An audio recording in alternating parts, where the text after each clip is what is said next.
Hi guys, and welcome to Piano and Keyboard Artist, where we discuss the artists related to pianos, keyboards and synthesizers.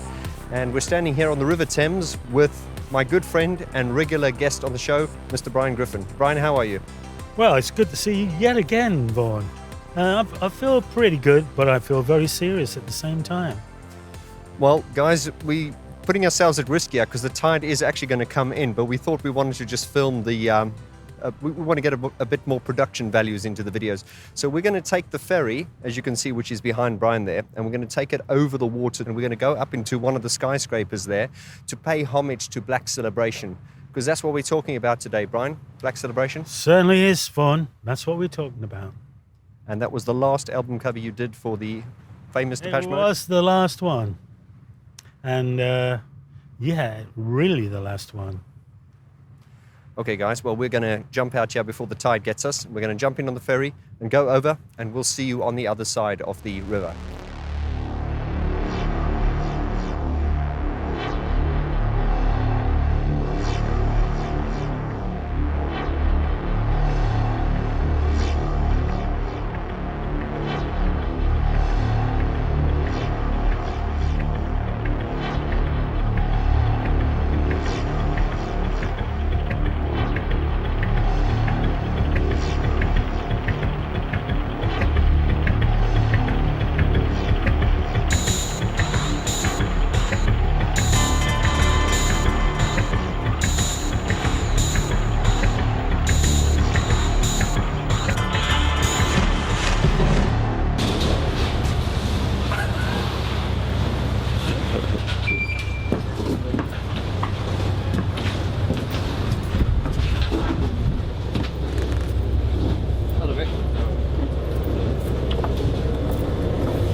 Right, here we are, upstairs in the 38th floor. Is it, Brian? 38th. And as I said, we're paying homage to the Black Celebration album. You know, it was the image of the Black Celebration album was a skyscraper, and we're going to talk about how that came about.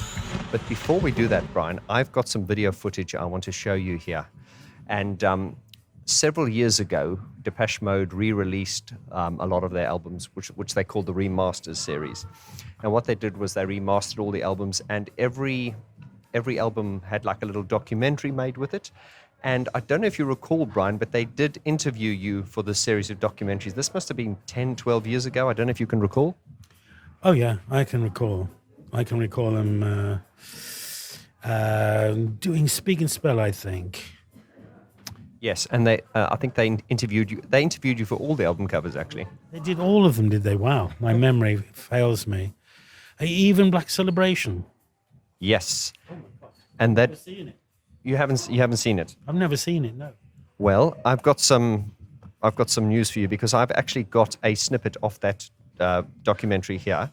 So as I say, guys, Brian's obviously been so busy, he hasn't actually seen this. So we're going to actually do kind of like a reaction video here. I'm going to be playing Brian the footage. Right, now this documentary was an hour long, but obviously I'm not going to play Brian the whole footage. I'm just going to play him the 3 minutes which relates to him. Now in this 3 minutes, it's really, it was Martin Atkins who was the designer of the sleeves, really just commenting on what he felt or what went through his mind when he saw Brian's work for the first time. So let's pop the headphones on you, Brian, and we're going to gauge your reaction on that. Right, Brian, so you've got the headphones on now. I'm going to give you my laptop here.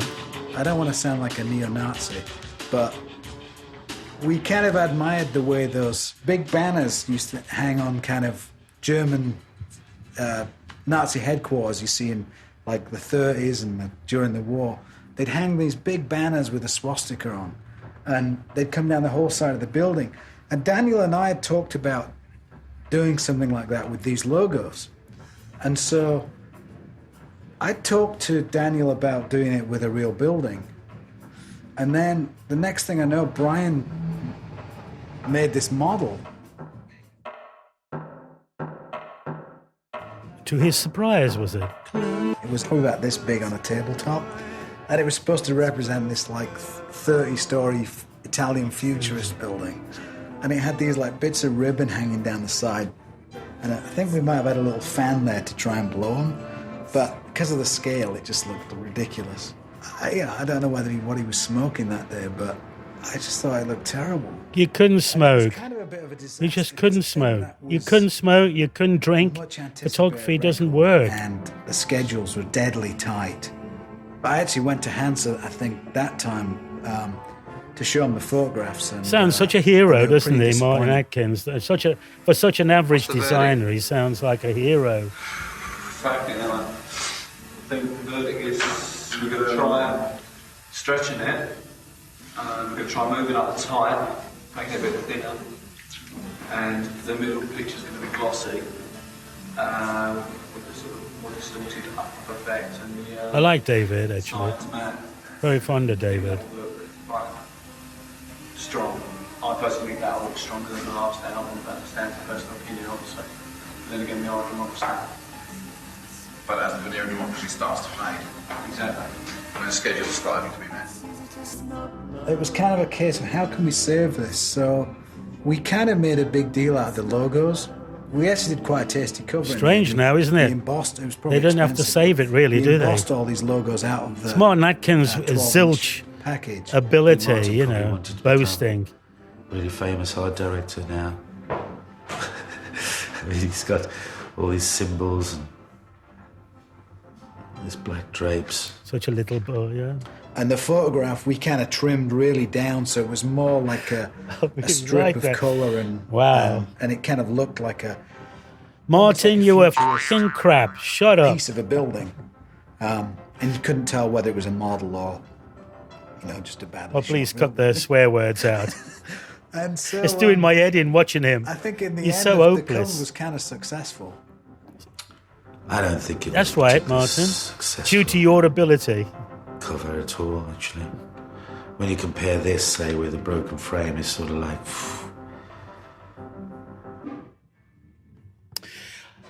Absolutely. If you compare it with the stuff we've been doing, and the ruination started, the poison started to infiltrate into, I don't know, a team, or not a team in a sense, me, Daniel, the band. And the poison started to seep in. Not necessarily through just Martin, but other people were getting really interested as well. I mean, Depeche Mode were getting really big. Other people wanted to be part of it. Because you have to try and look back, way back to Speak and Spell, where it was just a little shop in Seymour Place where I would talk to Daniel and the young boys would come in with Vince, and it had grown into this monster that people wanted a piece of. And eventually they had it, like Anton took over, Martin started to be very strong. Martin wasn't talented enough. He was a very, very average designer. Anton was just a photographer, all right photographer. Worked on the NME, learned how to use a certain technique that made pictures look very grainy, and he did well, had good luck on him. But he wasn't really an artist, and he still isn't. And Martin was never really an artist. There were some great artists that came out of Manchester, some great designers. I mean, Peter Saville was the great one, as everyone knows, with New Order and Joy Division. Martin was second division. And they started to infiltrate and started to sort of eat away and destroy things. And I think I started to get fed up. But then again, you know, the 80s were really crazy at that point in time. Everything was happening. My studio was a crazy place. Everyone was coming round. Bands were pouring in. My workload was incredibly high. The finances were increasing at a rapid rate.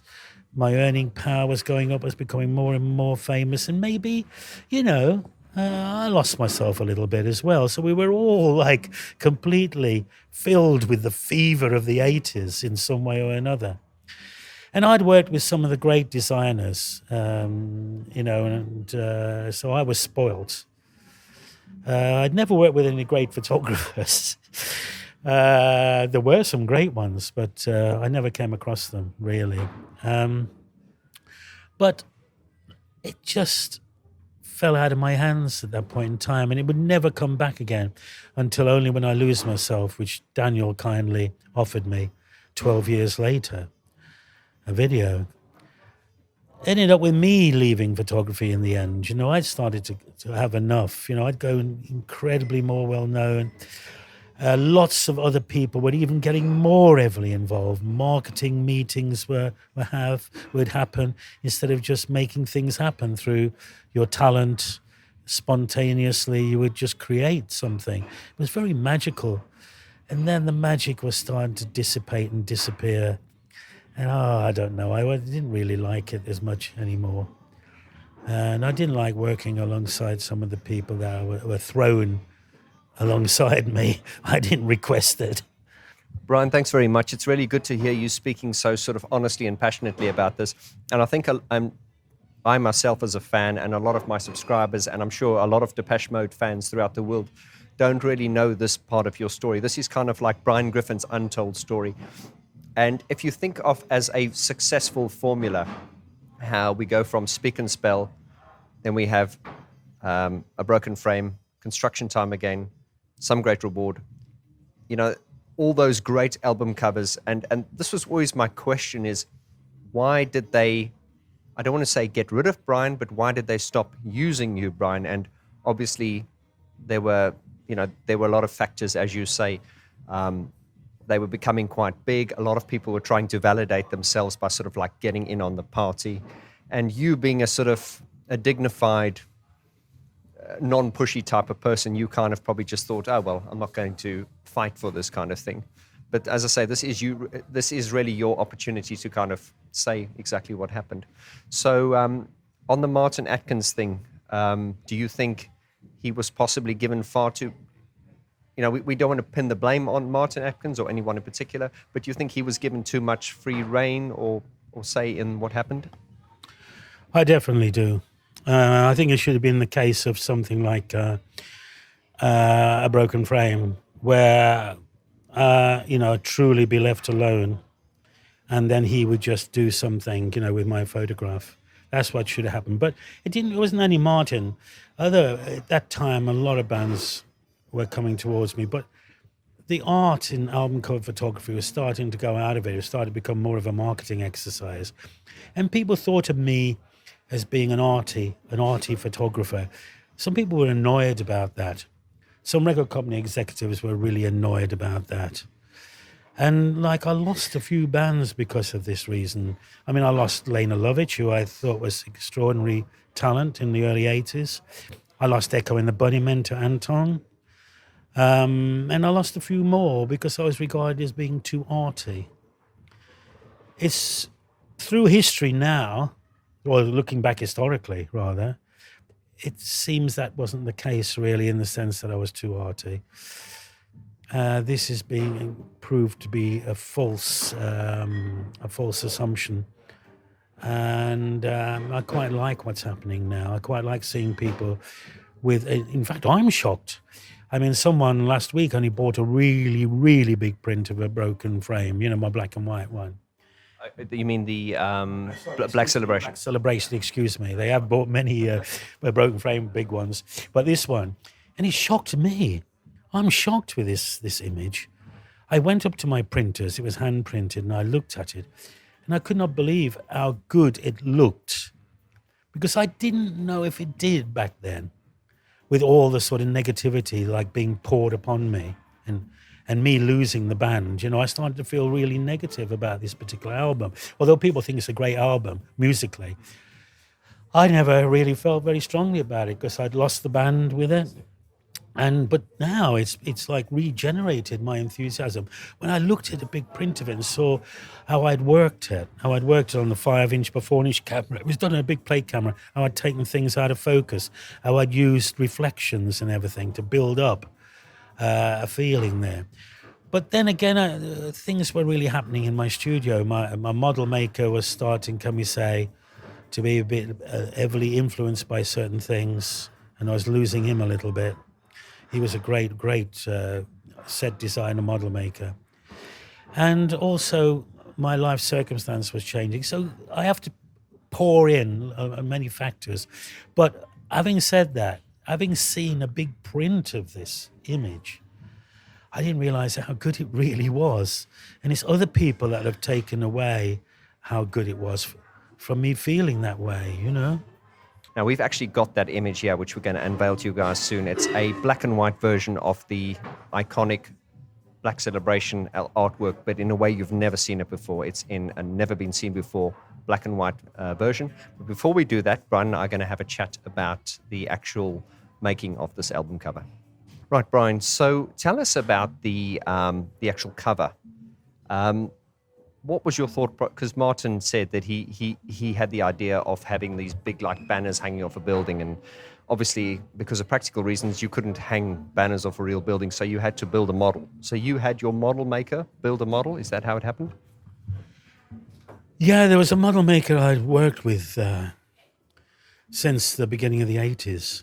We built light machines together. We built sets, models, everything, and I gave him the opportunity of building this model. Also, I shot this particular shot on a 5.4 camera, which is 5 inches by 4 inches in Old English measurement. And I'm trying to work out why I did that. And I must have done that because you can play around with it, and so it takes things out of focus, brings things in focus. You change the focal plane, or what it focuses upon the camera, and I obviously wanted to play with that. And I've since, by looking back at our new print, I've seen that I've used reflections and I've used glass and all sorts of things in the shot, which I'm trying to understand why I did that as well. What was the creative idea? Was it that I was looking into somewhere and the building was behind me? It was reflected behind me. Because you can see parts of my studio in there, actually, just delicately, very abstract elements of it. And also, I was trying to figure out, which I still don't know the reason for it, why have I got tulips in the photograph? That's a really crazy thing to do. If I can quickly interject you there, it's quite funny because obviously Anton took over swiftly after you, and he sort of done, and I think he's still doing their artwork and photography these days. But the tulips in that Black Celebration cover, I'm really, and I've got no reason to say this, but I really feel that Anton got that idea for the Violator cover, where they took the, you remember the Violator? It was that black with a rose, and I've got no reason to say that, but I feel that subconsciously that may have planted the idea into Anton's head. I'm not sure. I really can't remember why did I do that. Obviously, I was really trying to make, well, I'm going to say this now, it might not be totally true. I was trying to make an average idea look really good, because the idea, if you look back at the history of the album covers we were doing, all of a sudden Martin Atkins or whoever comes in with like a building with a banner on it. I mean, I didn't really like that idea. I mean, I know exactly what he was talking about. I've explored the history of German art, and unfortunately, I've looked at all what the horrible fascists did and everything, as well as the Russians and everything. I have explored the history of art. I know it really, really well. And all of a sudden, he wants a building in it. And when you think back at what we've achieved, it seems such a crazy idea. Maybe I was annoyed, essentially, with the idea. I'm terribly like that sometimes. I'm not perhaps accept everything that I don't like, and if I don't like something, then I make my presence felt. And I wanted to try and erode or, subtract from the idea, overtake it and obliterate it to a certain extent and make it something else. This is just an assumption now after all these years.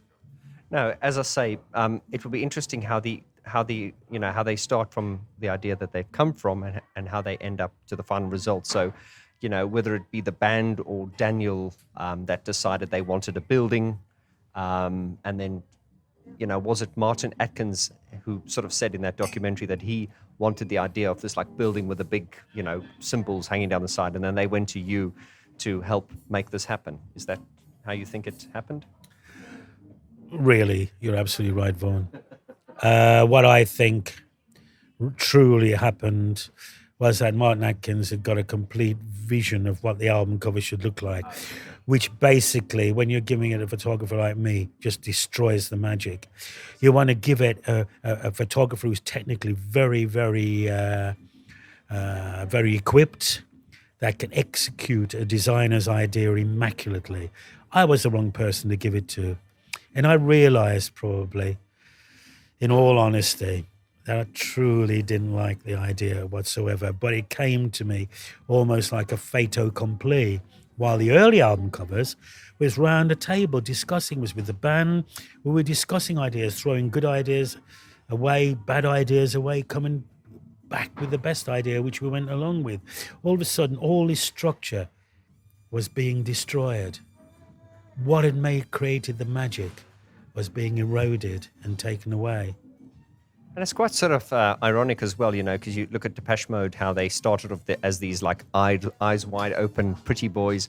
And now we get to Black Celebration, which is a very dark, claustrophobic album. It's funny how the atmosphere kind of turned dark and claustrophobic. And, you kind of, I won't say you were thrown off the project. But they just stopped using you after that for whatever reasons. And as you say, there was nothing sinister. I personally feel, and I've got no reason to say this because I wasn't there, but I just think that if I look at, with Depeche Mode, they seem to, with every album, they always seem to move on to a different producer. And I personally feel that it was nothing sinister that they didn't use you anymore. It was they probably just felt, okay, we've gotten to a point, we've used Brian, we've had a good run, let's move on to Anton. But the interesting thing is, having said that, is I'm surprised that they're still using Anton, because he obviously still resonates with them. And, I as I said in a previous video, I think we need to get Gareth Jones to do the next album and you to do the photography for the next one. Yeah, I don't understand why they've stuck with him all this time. It doesn't seem a great reason. Probably it's a good, strong working relationship and it flows along, without any problems. Because people can be a bit like that. Things change rapidly. I can't think of one really strong Depeche Mode album, actually. Violator was okay, but everything else has been very throwaway. And it shouldn't be so. Like the album covers we did at the very beginning could have carried on and got better and better and better if the team had stayed strong from the beginning, like they've stayed with Anton now for many years. They could have stayed with me with album covers for many years, and I wouldn't have got bored. It would have probably got even stronger. It's such a shame that happened. But I understand why bands must move on and how they feel they must bring changes in. I understand. Well, Brian, you've left your legacy and you certainly got nothing to prove. But I was really interested. I thought to myself, if you had carried on, it would be interesting to see what the Music for the Masses album cover would have looked like had you done it. Oh, God, yeah. I remember that cover. Oh my, that was like so bad. So. And it was needless. It was needless to be that bad. It should never have been anywhere near that bad. Because with me, putting another hat on, probably as Depeche Mode got bigger and bigger and bigger, they could possibly have commissioned even, can we say, with far more finance, to make great stuff.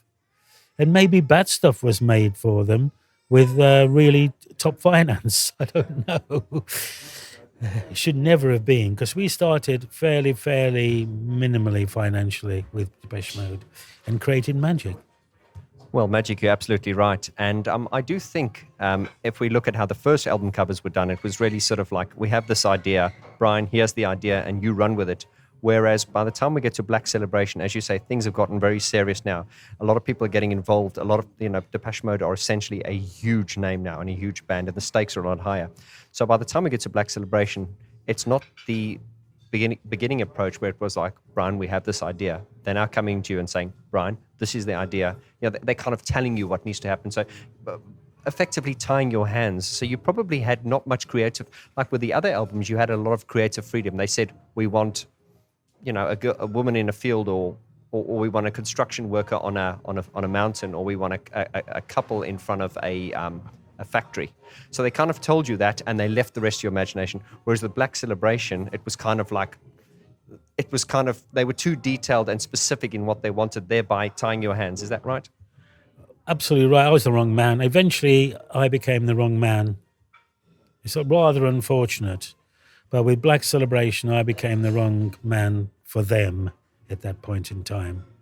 And, guys, obviously spending a lot of time with Brian, and it's quite sad to see we've come to the end of the Depeche Mode album review series, but never mind, there are many other things we could talk about. But it is interesting to see how, when we started with the first Speak and Spell, as I said, it was a real eyes wide open, a really friendly, innocent way, and then how it got really serious.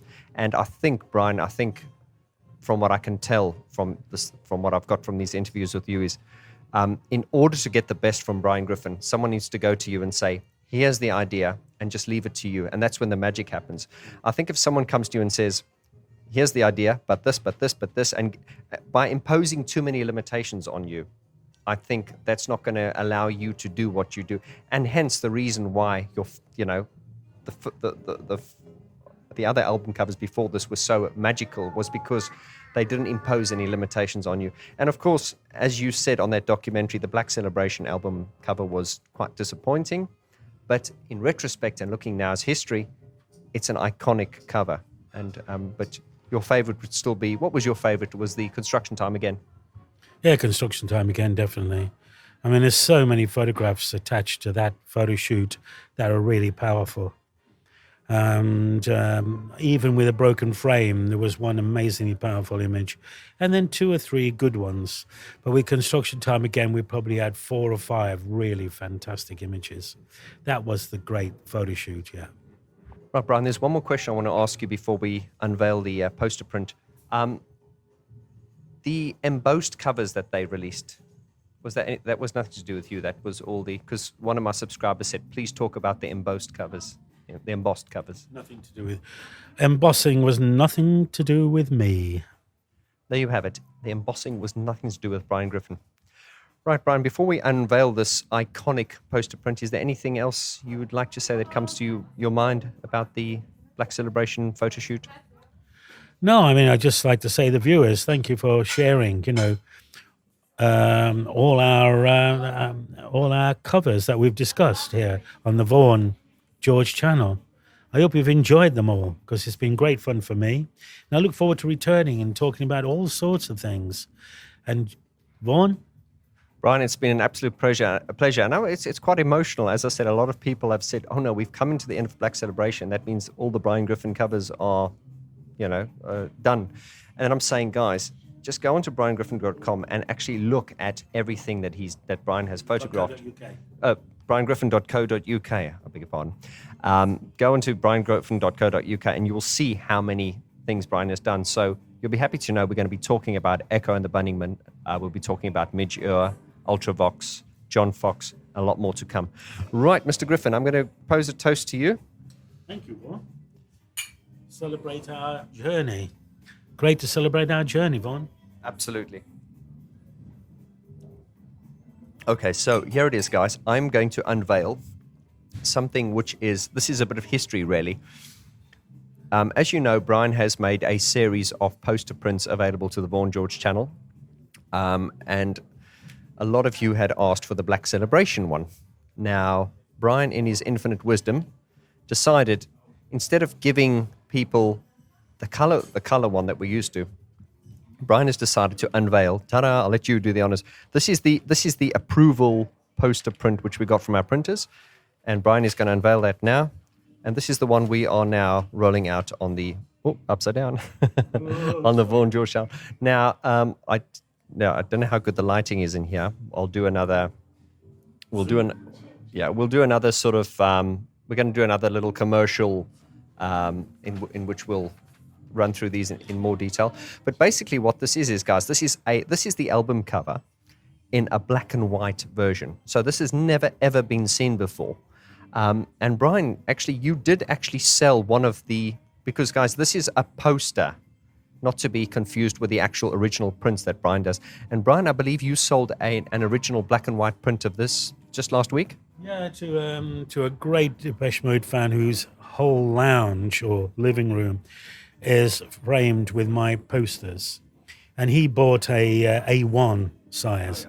He bought like a big one.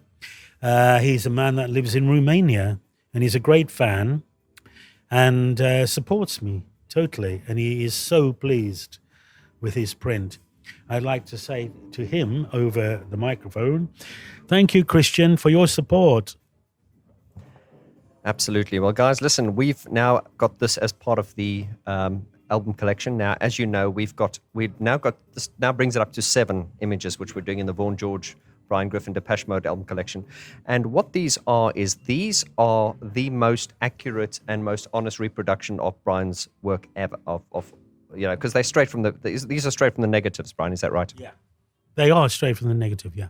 Yeah, so this isn't like the color album that's been turned into black and white. These are straight from the negatives. And guys, these are 31 by 31 centimeters in size. So they're the same size as a vinyl album sleeve. Now, what makes this offer exclusive and different to any offer in the world is the fact that when you purchase one of these from the Vaughan George channel, they are personally signed by Brian Griffin himself. And Brian's going to demonstrate that now. He's actually going to sign this, and I'm going to give this away to one of my subscribers, and we're going to decide how to do that in a later episode. Because, Brian, we are going to do a YouTube video, a Q&A with Brian Griffin. So Brian is going to just sign that. I think, Brian, if you would just put your rock and roll signature there. Your rock and roll signature. Wow. You've done that before. So as you can see, this is an example of one of the poster prints you can purchase from the Vaughan George channel here. And what Brian does is he signs them all individually, but any of the prints or any of the poster prints that you buy here, Brian will personally dedicate them to you. And I know with Christmas coming now, you could put a dedication there. Like it's very popular. Some people would, for instance, you'd have Black Celebration written over there, or you could have it dedicated to your friend, dear John, lots of love, Brian Griffin. So guys, get in touch with me through the channel. I'm going to leave links at the bottom of this, and you can get in touch there. These are, as I say, exclusive, and you can't buy these anywhere else in the world but through the Vaughan George channel. And once again, Brian, I'm so grateful that you've made this offer exclusively available to my channel and to my subscribers. And as I said, the reason Brian did this was because I'm so grateful to him. I keep saying that, was when Brian first came onto my channel, people contacted him and wanted to buy his original prints. Now, his original prints are a lot more costly, as they should be. But I asked Brian if he could unveil a collection which could be a lot more affordable to the average fan. And once again, I'm grateful that he's done this. We've sold quite a few of all the other ones. There's, as I say, there's the People Are People one, which we unveiled last week. And I'm very, very proud of this collection. Right, guys, so I say these are £65 each, excluding postage and delivery, and we deliver them anywhere to you in the world. So, do reach out to me and let me know which one you want to purchase. And as I say, whatever you want Brian to write on here, he will write on here for you. He will. This is I'm so proud of this offer. Thank you so much, Brian. Right, guys, so this brings us to the end of the Black Celebration album review, and indeed the end of the Brian Griffin Depeche Mode album review series. Brian, it's been such a pleasure and such an honor to have you on the channel. And as I say, guys, we're going to get Brian back on. We're going to be doing a question and answer thing with Brian. He's agreed to do a YouTube, a live, what do they call it? A Q&A. Yeah, we're going to do a Q&A with you guys out there. should be really interesting and very revealing, I'm sure. Your opportunity, I'll let you guys know when that's going to happen, because Brian's off to China now. You're off to China now, Brian? Yeah. I'm off to China tomorrow. Yeah, so we don't want to keep him up too late. We're going to do the live YouTube video, where you guys can interact with us and ask Brian any questions you want to. But until then, guys, I want to thank you so much for your support. I want to thank you once again, Mr. Griffin, and I would bless you. And I'm going to give you another toast. Well done. Guys, thank you so much for all your support, and we will see you again on Piano Keyboard Artist.